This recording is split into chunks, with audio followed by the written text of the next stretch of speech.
성경 말씀 보도록 하겠습니다. 창세기 35장 9절에서 13절까지의 말씀입니다. 창세기 35장 9절에서 13절까지의 말씀 한 목소리로 봉독하도록 하겠습니다. 야곱이 밧단 아람에서 돌아오매 하나님이 다시 야곱에게 나타나사 그에게 복을 주시고 하나님이 그에게 이르시되 내 이름이 야곱이지만은 내 이름을 다시는 야곱이라 부르지 않겠고 이스라엘이 내 이름이 되리라 하시고 그가 그의 이름을 이스라엘이라 부르시고 하나님이 그에게 이르시되 나는 전능한 하나님이라 생육하며 번성하라 한 백성과 백성들의 총회가 내게서 나오고 왕들이 내 허리에서 나오리라. 내가 아브람과 이삭에게 준 땅을 내게 주고 내가 내 후손에게도 그 땅을 주리라 하시고 하나님이 그와 말씀하셨던 곳에서 그를 떠나 올라가시는지라. 아멘. 우리 문답하겠습니다. 우리는 하나님께 예배하기를 사명으로 생각하는 예배자입니까?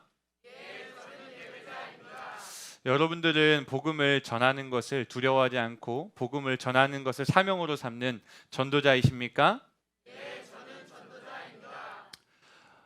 예배자로서 하나님께 예배하기를 이것 또한 나의 사명이다 고백하는 여러분은 예수 그리스도의 제자이십니까? 네, 저는 제자입니다.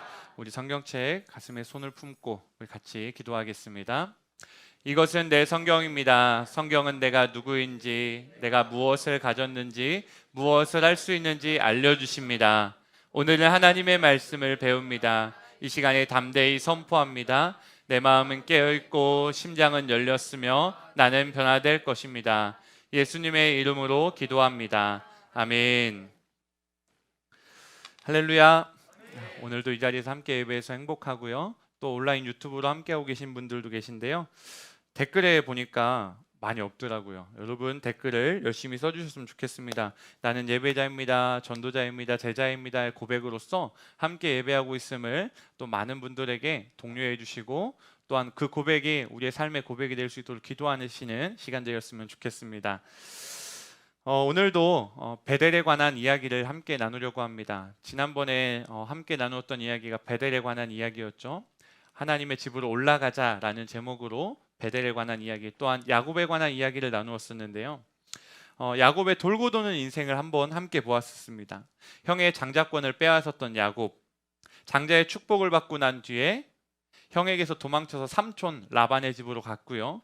삼촌에게 갔다가 돌아오는 길에 형 에서를 만나고 그 형 에서를 만났으나 야곱이 에서와의 약속을 저버리고 다른 길로 갔다가 창세기 34장에 고된 인생을 겪고 난 뒤에 그가 다시 돌아오는 장면, 그 장면까지 함께 봤었습니다. 그것을 지도로 한번 봤었는데요. 얼마나 길고 길었던 여정이었는지 우리 사진으로 한번 보도록 하겠습니다. 첫 번째 사진 보여주시면 하트가 그려져 있네요. 네, 이만큼 길고 길었던 그 과정, 브엘세바 맨 밑에 있는 브엘세바라는 곳에서 출발했고요.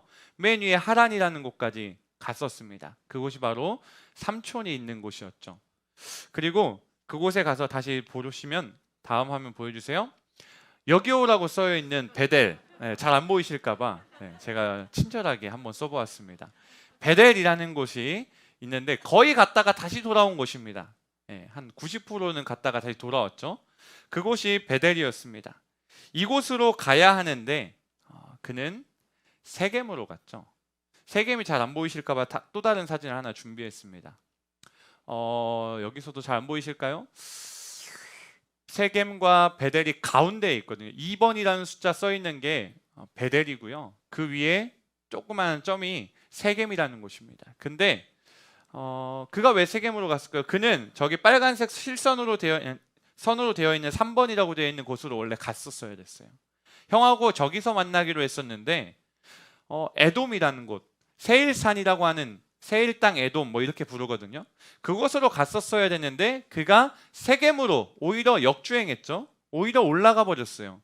그러다 보니까 그 땅에서 고난을 당하게 되었다라는 생각이 들게 됩니다.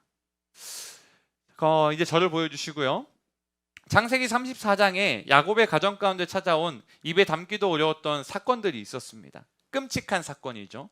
읽으면서 하나님께서 베델로 올라가라는 야곱을 향한 명령에 야곱이 급히 세겜을 떠날 수밖에 없었구나라는 생각을 들게 하는 구절이 바로 창세기 34장의 이야기입니다. 그 상황을 야곱의 입장에서 생각해 보면 이렇습니다. 야곱은 갈 곳이 없어요. 삼촌에게 다시 올라가자니 너무나도 멀기도 하고 협약을 맺긴 했지만 끝이 그렇게 깨끗하진 않았어요.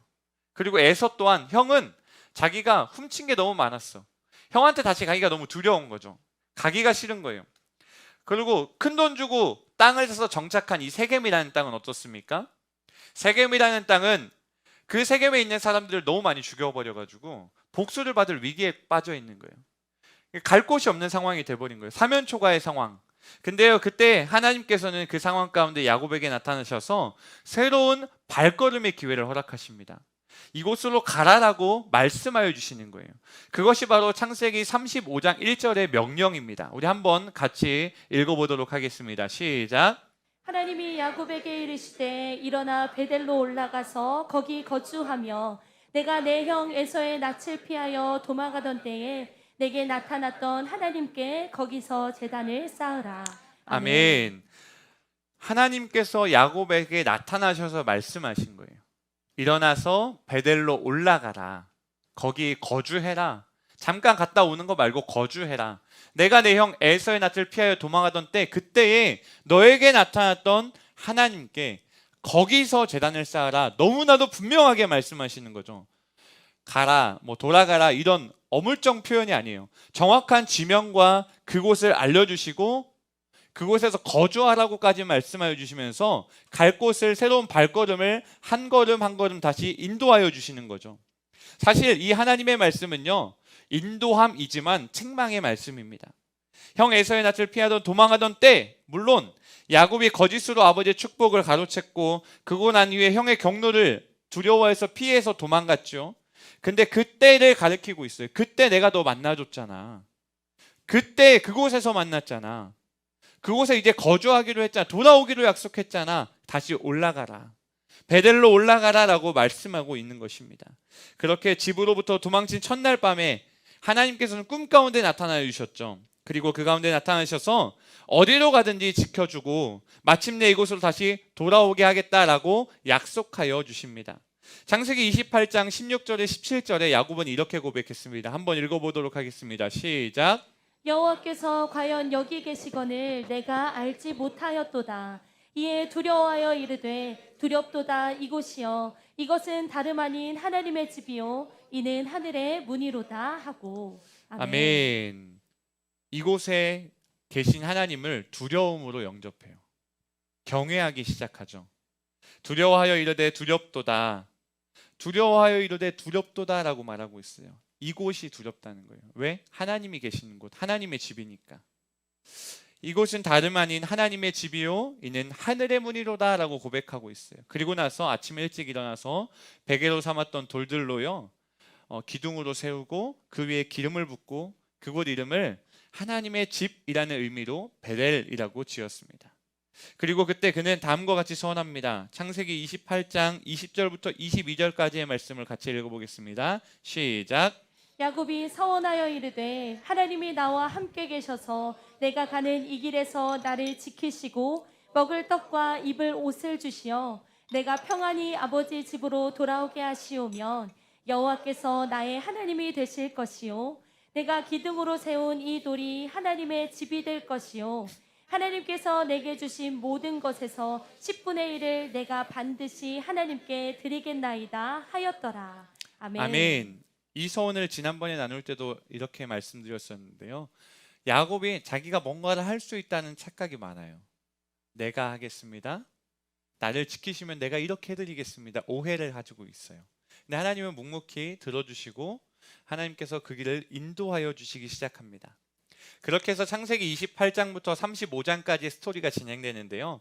연도로 따지면 대략 30년입니다. 30년 정도가 지났어요. 이제 하나님께서 야곱에게 그가 예전에 했던 서원을 다시 일깨워 주세요. 그리고 그렇게 하시는 가운데 하나님의 서원을 이행하지 않은 그것을 통하여서 그가 움직이도록 환경을 만드신 거죠. 야곱이 무사히 돌아오도록 언약을 지키셨는데요. 또한 베델로 갈 수 있는 길도 열어주셨는데요. 야곱은 언약을 지키지 않았어요. 분명히 갔다 돌아오는 길에 아무런 사건 사고가 벌어지지 않았어요. 야곱에게 해를 당하지 않았죠. 야곱은 해를 당한 사건이 하나도 없습니다. 그의 자녀들, 그의 가정이 살짝 아팠죠. 근데 그 땅 가운데 돌아오게 했지만 야곱은 언약을 지키지 않아요. 까먹은 거죠. 배은망덕한 모습이 드러나기 시작합니다. 그가 어디로 가든지 지켰음에도 불구하고 7년 동안이나 그 약속을 지체해요. 7년. 7년이 짧은 시간일까요? 30년이라는 기간 동안에 거의 3분의 1에 가까운 기간. 그러니까 하나님께서 23년 동안 인도해 주시고 7년을 기다려 주신 거예요. 7년을 그 땅에 머물게 하시고 창세기 34장의 어려움을 그에게 빵 때려 주십니다. 야곱은 근데도 34장에요. 돌아가야겠다. 하나님의 집에 가야겠다. 베델로 돌아가자라는 고백을 못 해요. 그러니까 하나님께서 35장에 말씀하신 거예요. 35장 1절에 하나님이 야곱에게 이르시되 일어나 베델로 올라가서 거기 거주하며 내가 내 형 에서의 낯을 피하며 도망하던 때에 내게 나타났던 하나님께 거기서 제단을 쌓으라 라고 다시 명령하십니다. 야곱이요, 베델로 올라가지 않고 끝난 게 아니에요. 그게 전부가 아니에요.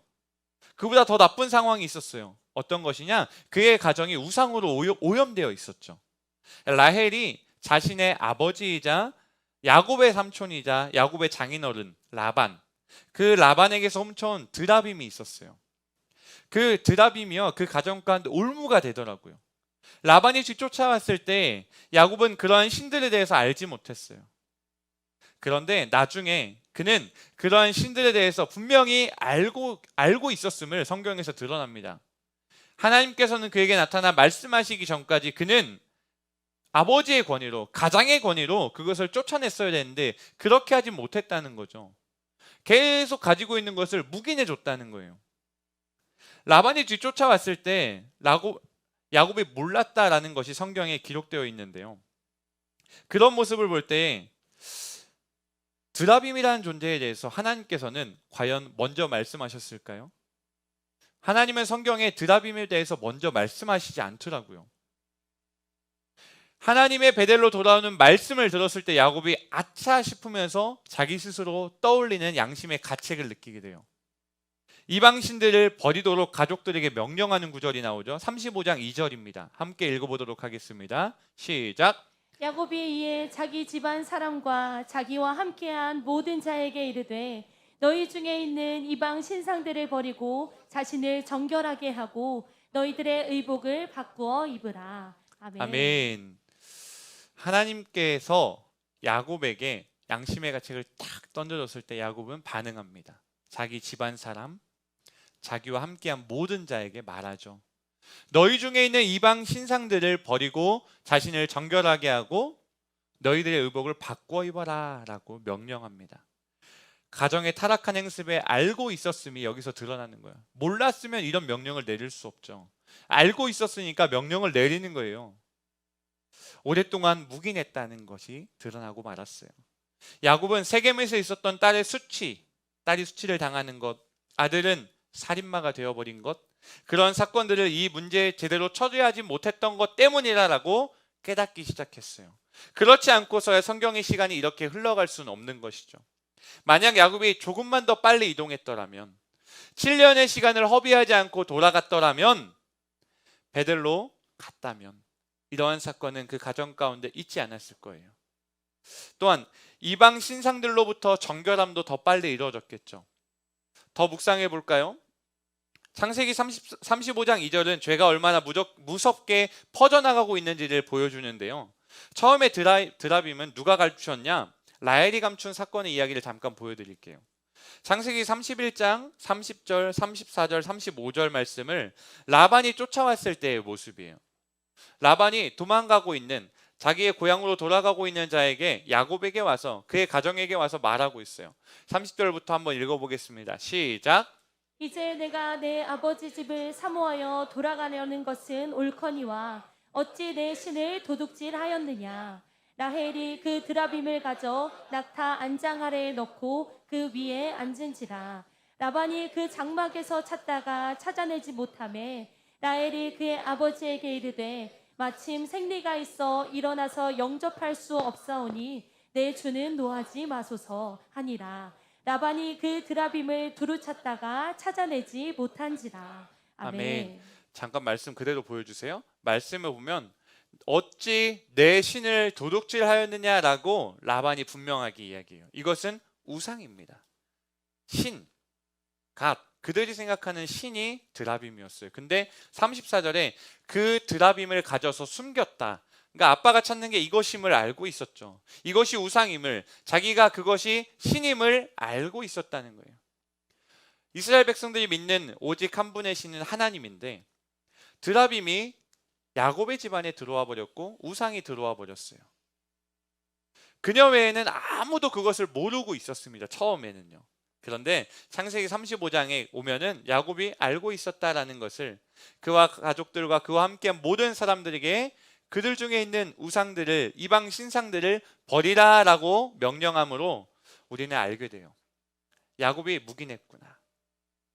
혹시 우리 집에도 이런 우상이 있지 않는가 점검해 보아야 합니다. 혹시 내가 조그만 거 묵인해 주지 않았는가 점검해 보아야 한다는 것입니다. 성경이 주는 교훈은 분명합니다. 영적인 무관심과 유혹을 대수롭지 않게 여기는 태도는 장차 큰 재앙을 초래할 수 있다는 것입니다. 우리는 하나님의 집에 대하여 무관심하거나 혹은 그의 명령을 지키는 것을 대수롭지 않게 여겨서는 안 되는 것입니다. 드디어 야곱이 결심을 하지요. 그리고 선언합니다. 창세기 35장 3절에 우상을 다 없애고 난 이후에 이렇게 고백합니다. 말씀 보여주세요. 우리가 일어나 베델로 올라가자. 내 환난 날에 내게 응답하시며 내가 가는 길에서 나와 함께 하신 하나님께 내가 거기서 제단을 쌓으려 하노라 하매라고 고백합니다. 가족들에게 명령했을 뿐만 아니라 모두에게 함께 올라갈 것을 촉구하고 있습니다. 여기에서 야곱은요, 하나님이 어떻게 환난 날에 자기에게 응답하셨는지 증명하고 증거하고 있어요. 그런데 그러한 말은 그들 모두가 그와 함께 베델로 올라가는 것에 지극히 마땅함을 역설하는 것뿐만 아니라요, 모두 세겜에서의 사건으로 인하여 가문의 위기 가운데 있는 불안을 하나님께 내어 맡기고 하나님께서 해결해 주실 것이다 라는 소망을 품기 위한 선언이었습니다. 여러분은 선언을 어디다 하고 있습니까? 소망을 어디다 품고 선포하고 있습니까? 우리가 소망을 선포해야 할 곳은 오직 한 곳 베델 하나님의 집인 줄 믿습니다. 우리가 우리의 삶 가운데 우리의 가정 가운데 선포해야 할 방향과 장소는요, 오직 하나님이라는 것입니다. 야곱과 같은 그런 고백이 오늘부터 다시 시작되길 소망합니다. 창세기 35장 4절에 보면요, 그들이 가족들이 다 순종하기 시작합니다. 함께 같이 읽어볼까요? 시작. 그들이 자기 손에 있는 모든 이방 신상들과 자기 귀에 있는 귀고리들을 야곱에게 주는지라. 야곱이 그것들을 세겜 근처 상수리 나무 아래에 묻고. 아멘. 여기에서 모든 가족이 야곱의 명령에 기꺼이 순종하는 것을 주목하여 볼 수 있습니다. 얼마나 멋진 일입니까? 가정이 가장의 권위에 순종하는 모습. 그들은 이방 신상뿐만 아니라 귀걸이까지 빼버려요. 귀걸이를 왜 빼버리죠? 아름다운 그 여성의 귀걸이를 딱 하나 찰 때마다 여성이 2% 이뻐 보인다는 과학적 결과가 있는데 왜 그랬을까요? 왜 그랬을까요? 네.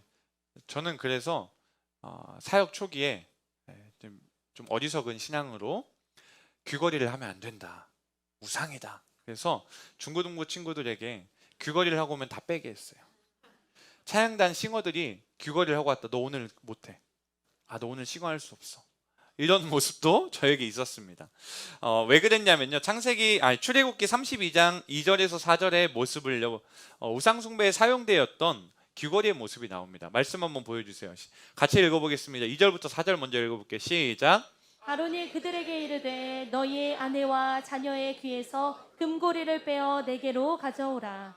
모든 백성이 그 귀에서 금고리를 빼어 아론에게로 가져가매 아론이 그들의 손에서 금고리를 받아 부어서 조각칼로 새겨 송아지 형상을 만드니 그들이 말하되 이스라엘아, 이는 너희를 애굽 땅에서 인도하여 낸 너희의 신이로다 하는지라. 아멘. 물론 창세기보다 더 뒤의 이야기입니다. 그런데 이렇게 사용될 위험이 있었음을 야곱은 알고 있었겠죠.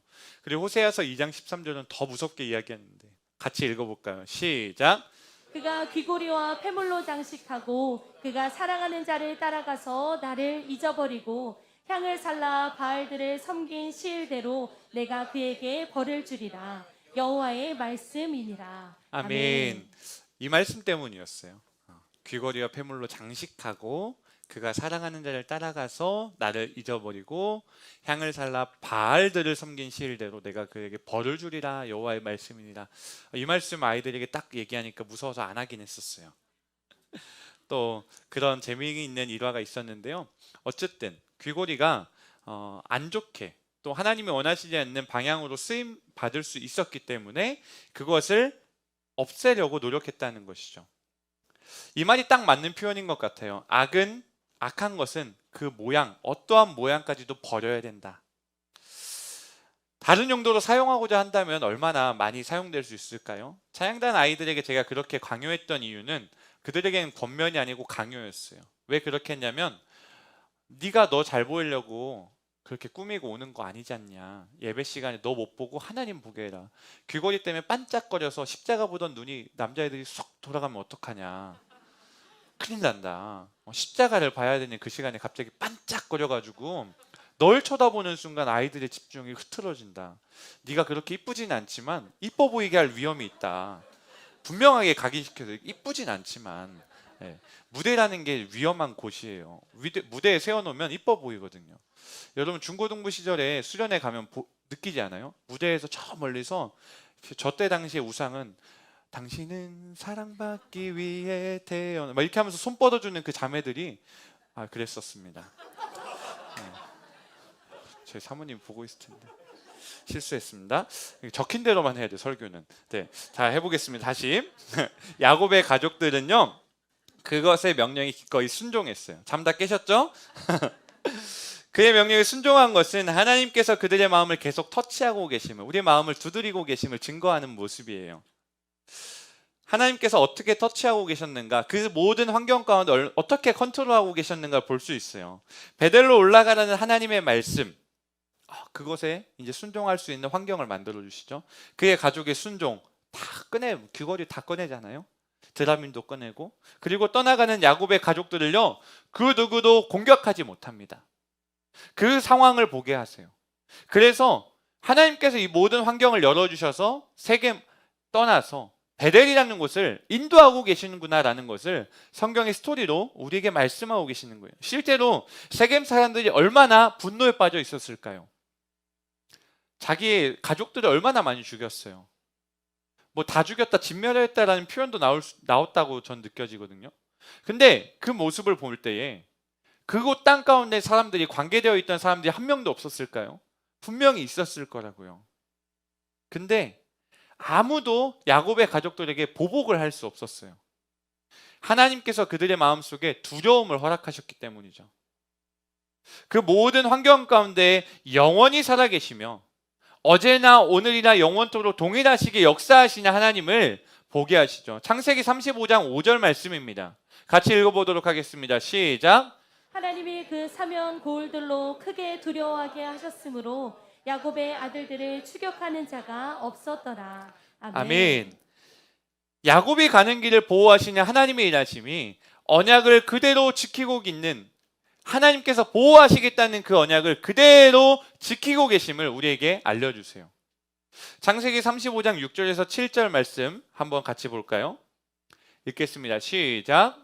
야곱과 그와 함께한 모든 사람이 가나안 땅 루스 곧 베델에 이르고 그가 거기서 제단을 쌓고 그곳을 엘 베델이라 불렀으니 이는 그의 형의 낯을 피할 때에 하나님께서 거기에 섰음이더라. 아멘. 처음에 다시 이제 야곱이 루스 곧 베델에 이르렀다. 이제 다시 돌아온 거예요. 베델이라는 곳에. 근데 야곱만 돌아오지 않았어요. 그와 함께한 모든 자가 돌아왔어요. 우리 주양교회 이런 복이 있길 소망합니다. 우리와 함께한 모든 자에게 하나님의 집이라 라고 말할 수 있는 주양, 이 재단에 다 돌아왔으면 좋겠어요. 근데요 여러분, 오늘 말씀을 보면 루스라는 표현도 나오고 베델이라는 표현도 나옵니다. 루스는 지난번에도 말씀드렸다시피 떠남이라는 뜻을 가지고 있죠. 야곱은 하나님에게서 떠났어요. 바담 아람이라는 곳에 거하는 동안에 제단을 쌓지 않았더라고요. 하나님을 떠난 자의 모습이죠. 제단을 찾지 않아요. 하나님을 예배하는 곳을 찾지 않습니다. 물론 세겜에서는 제단을 쌓았는데요. 하나님께서는 이를 기뻐하셨다라는 표현이 없어요. 그리고 거기서 그에게 나타나셨다, 말씀하셨다 표현이 하나도 없어요. 엘로헤 이스라엘이라는 표현으로 이스라엘의 하나님이라는 이름으로 제단을 쌓았어요. 제단이 야곱의 제단이 아니에요. 이스라엘의 하나님이라는 표현으로 제단을 쌓았어요. 근데도 하나님은 그곳에서 반응하지 않으세요. 야곱을 축복하지 않으시고요. 야곱을 거기서 응답하지 않으시고 보호하지 않으세요. 그동안 보호해 주시겠다고 하셨던 이유는 야곱이 하나님의 길을 따라 갈 때 보호해 주시던 것이었어요. 야곱이 하나님이 원하는 길이 아니니까 보호해 주지 않는 모습이 나타난 것입니다. 또한 이곳을 루스라고 표현하기도 하고 베델이라고 이야기했던 이유는 베델이라고 했던 사람은 야곱밖에 없었어요, 사실. 그동안 야곱이 누구한테 여기 베델이야라고 써놓고 갔어요? 아니에요. 베델이라고 하였더라라고 하고 떠났죠. 그러니까 사람들이 지명을 모르니까 루스라는 표현도 친절하게 성경이 기록해 줍니다. 그렇기에 창세기 35장 6절에서 7절에 나타난 하나님의 집에 하나님의 제단에 돌아온 야곱, 그 야곱과 하나님의 반응을 우리는 비교하면서 보게 되는 거죠. 세겜 땅에서의 제단과 이곳에서 베델의 제단, 하나님은 어디에서 나타나고 계십니까? 바로 베델에 있습니다. 하나님이 원하는 곳에서 예배할 수 있는 우리가 되어야 된다는 것이에요. 돌아온 야곱에게는 하나님께서 화답하기 시작하세요. 창세기 35장 9절 말씀을 보면요, 야곱이 밧다람에서 돌아오매 하나님이 다시 야곱에게 나타나사 그에게 복을 주시고 라고 기록하고 있습니다. 다시 하나님께서 다시 나타나셨어요. 세겜에서 안 나타났다가 베델에서 다시 나타납니다. 야곱이 베델로 돌아온 결과는 너무나도 아름답습니다. 창세기 35장 9절부터 15절은요, 돌아온 야곱에게 하나님께서 허락하시는 풍성한 복을 보여주기 시작하십니다. 한번 같이 볼까요? 천천히 15절까지 조금 기니까요, 같이 읽고 이 다음 페이지에 아멘이 있겠네요. 같이 읽어보겠습니다. 시작.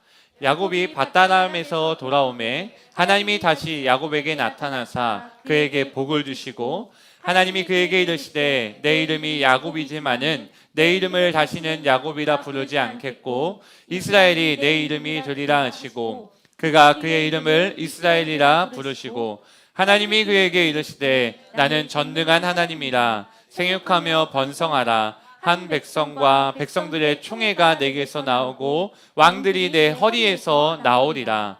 내가 아브라함과 이삭에게 준 땅을 내게 주고 내가 내 후손에게도 그 땅을 주리라 하시고 하나님이 그와 말씀하시던 곳에서 그를 떠나 올라가시는지라. 야곱이 하나님이 자기와 말씀하시던 곳에 기둥 곧 돌기둥을 세우고 그 위에 전제물을 붓고 또 그 위에 기름을 붓고 하나님이 자기와 말씀하시던 곳의 이름을 베델이라 불렀더라. 아멘. 할렐루야. 하나님께서는 야곱에게 분명하게 복을 허락하여 주고 계십니다. 그 복의 내용이 무엇입니까? 이스라엘이라는 새로운 이름을 주셨어요. 그 이스라엘이라는 이름은 그 백성의 이름이 됩니다. 이스라엘 백성, 이스라엘 민족. 한 백성과 백성들의 총회와 12지파라고 볼 수 있는 백성들의 총회, 그렇게 나타나고 그들이 야곱, 즉 이스라엘에게서 나오게 된다는 것을 증명하고 확증하여 주십니다. 그리고 아브람과 이삭에게 허락한 그 땅도 너에게 주겠다라고 말씀하십니다. 놀라운 복으로 야곱에게 언약을 지키시는 하나님의 모습을 볼 수 있습니다. 저는 이 말씀이요, 야곱에게만 허락되었다 생각하지 않습니다. 그 증거의 말씀을 보여드릴게요. 로마서 4장 16절 말씀입니다. 제가 정말로 좋아하는 말씀인데요, 천천히, 중요한 말씀이니까요, 천천히 읽어보겠습니다. 시작. 그러므로 상속자가 되는 그것이 은혜에 속하기 위하여 믿음으로 되나니 이는 그 약속을 그 모든 후손에게 굳게 하려 하심이라. 율법에 속한 자에게 뿐만 아니라 아브라함의 믿음에 속한 자에게도 그러하니 아브라함은 우리 모든 사람의 조상이라. 아멘. 말씀 보여주세요. 그대로 보시면요, 아브라함의 믿음에 속한 자에게도 그러하다라고 표현합니다. 그리고 그 밑에 아브라함은 우리 모든 사람의 조상이라라고 이야기합니다. 이거 신약에 적혀져 있는 말씀이에요. 로마서에 적혀져 있는 이 복음의 말씀에서 상속자가 되는 그것이 뭐냐? 은혜에 속하기 위한 믿음으로 된다라고 기록하고 있어요. 믿는 사람은 즉 아브라함의 후손이 된다는 거예요. 믿는 사람이 아브라함의 후손이 된다. 아브라함은 우리 모든 사람의 조상이라라고 이야기합니다. 그런 모습을 볼 때에 아브라함, 이삭, 야곱, 요셉까지 갈 건데 요셉으로 이어지는 믿음의 조상 계보가 있다는 거예요. 그 계보가 로마서의 말씀에 의하면 믿는 사람. 여러분 믿는 분이시죠? 누굴 믿으시죠? 하나님을 믿으시죠. 어떠한 하나님을 믿으십니까? 우리에게 복을 주신 하나님, 우리의 인생을 이끌어 주시는 하나님. 하나님께서 분명히 말씀하셨음을 이 성경에 우리에게 말씀하여 주셨기 때문에 이 말씀을 믿는 우리에게는 아브라함의 후손이 될 수 있는 기회를 허락하셨다는 거예요. 믿기만 하면 된다라는 것이 성경의 지론입니다. 믿으면 아브라함의 후손이 될 수 있다는 거예요. 믿는 사람이라면 그 복을 누릴 수 있다는 거예요. 그렇기 때문에 그 복을 주양교회에 속한 모든 자들이, 하나님을 믿는 사람이라 고백하는 모든 예배자, 전도자, 제자들이 누릴 수 있다는 것을 믿으시기를 소망합니다. 아브라함이 믿음에 속한 자들에게 믿음의 자손이라 라고 허락한 그 기회를 우리에게 허락하였다면 아브라함에게 주셨던 복이 무엇일까요?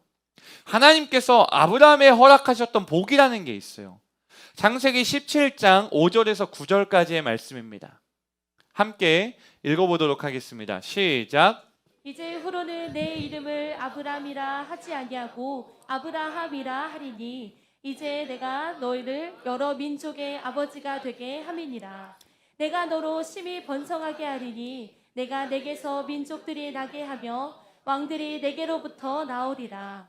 내가 내 언약을 나와 너 및 내 대대 후손 사이에 영원한 언약을 삼고 너와 내 후손의 하나님이 되리라.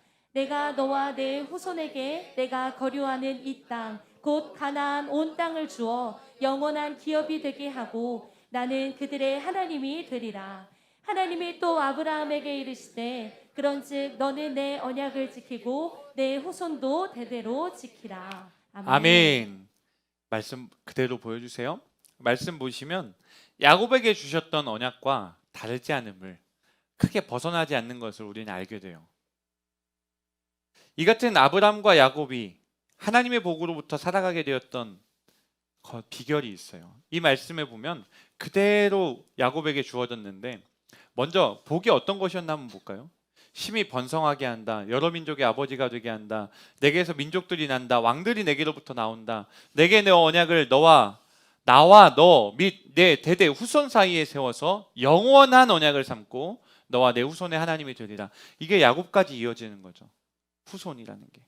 근데 야곱에서 끝나는 게 아니에요. 요셉에서 끝나는 게 아니에요. 예수님에서 끝나는 게 아니에요. 믿는 자들에게 다 이루어 주신다는 거예요. 내가 너와 내 후손에게 내가 거류하는 이 땅 곧 가나안 온 땅을 주어 영원한 기업이 되게 하고 나는 그들의 하나님이 되리라. 그들이 누굽니까? 우리입니다. 그들의 하나님이 되리라. 우리라는 거예요. 하나님이 표현하시기에 그들이지만 너희들이라고 표현할 수 있죠. 믿는 사람. 하나님이 또 아브라함에게 이르실 때 그런즉 너는 내 언약을 지키고 내 후손도 대대로 지키라. 언약을 지켜야 되고 우리도 후손으로서 대대로 지켜야 할 의무가 있는 것입니다. 하나님 안에서 이 복으로 살아가게 되는 비결이 성경에 분명히 있어요. 스토리로, 말씀으로 있지 않지만 스토리로 이루어지고 있어요. 첫 번째, 하나님의 약속을 듣는 복이 있어요. 하나님의 언약의 그 말씀을 들어야 된다는 거예요.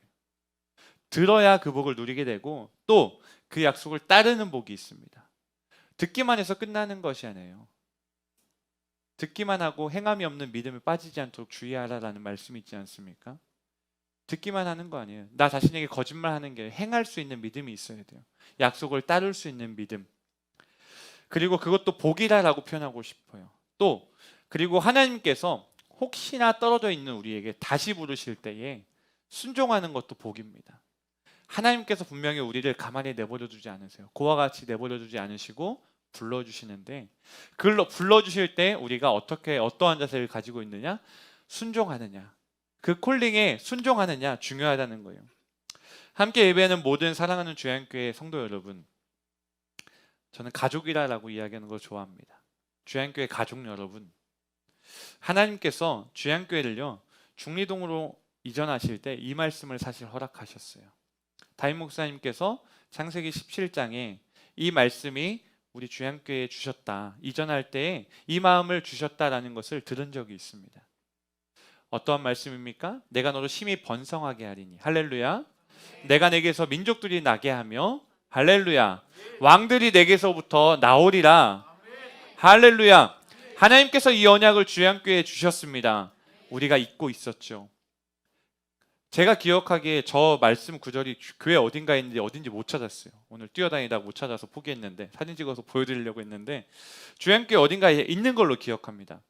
제가 까먹어서 죄송해요. 근데 중요한 것은 까먹을 수 있어요. 근데 하나님께서 이 복을 우리에게 주셨다는 사실은 변하지 않는다는 것입니다. 다시 한번 우리가 그것을 누리고 다시 하나님께서 나타내 주심으로 깨닫고 그 말씀을 듣고 따르며 순종하는 복이 우리의 삶에 가득하기를 소망합니다. 하나님의 나라의 왕들이 주양교회로부터 나올 줄로 믿습니다. 영원한 언약을 삼아 주셨기 때문에 우리의 하나님이 되리라 말씀하신 언약이 이루어지기를 소망합니다. 영원한 하나님의 기업이 되게 하신다 하셨기 때문에, 온 땅을 주신다 하셨기 때문에 언약을 지켜나가는 다른 세대가 아니라 다음 세대도 우리 교회 안에 가득하기를 소망합니다. 오늘 이 시간 찬양하고 기도할 건데요, 찬양의 제목은 복의 근원 강림하사입니다. 하나님은 우리의 삶의 복의 근원인 줄로 믿습니다. 그렇기 때문에 그 복의 근원을 찬양할 건데요, 후렴은 조금 달라도 당황하지 마시고요, 그 믿음의 고백을 잘 듣고 함께 했으면 좋겠어요.